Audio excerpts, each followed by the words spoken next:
Navoiy shahrida O'zbekiston Respublikasi mudofaasiga ko'maklashuvchi vatanparvar tashkiloti tomonidan sportning motokross turi bo'yicha O'zbekiston ochiq chempionati hamda Ipak yo'li 2025 xalqaro musobaqasi o'tkazildi. Galdagi lavhamiz shu haqida.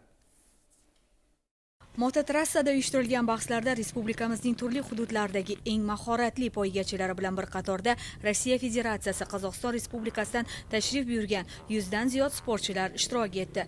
Qatnashchilar turli hajmdagi mototsikllarda belgilangan masofalarni bosib o'tib, marra sari harakatlandilar. Turli sinfda o'tgan bellashuvlarda motosportchilar dvigatel hajmi 65-85-125 cm ko'p bo'lgan mototsikllarda trassaga chiqishdi.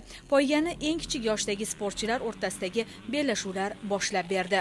Bir necha yillardan beri motokross bilan shug'ullanib kelaman.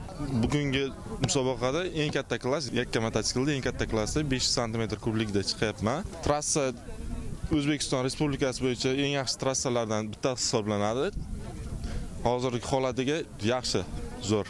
Motokross dunyo bo'ylab juda mashhur, shu bilan birga ekstremal sport turi hisoblanadi. Chunki sportchilar bellashadigan musobaqa trassasi qo'pol yerlar va ko'plab to'siqlardan iborat bo'ladi. Shuningdek, sportchilardan bunday joylardan yuqori tezlikda balandga sakragan holda harakatlanishlari talab etiladi.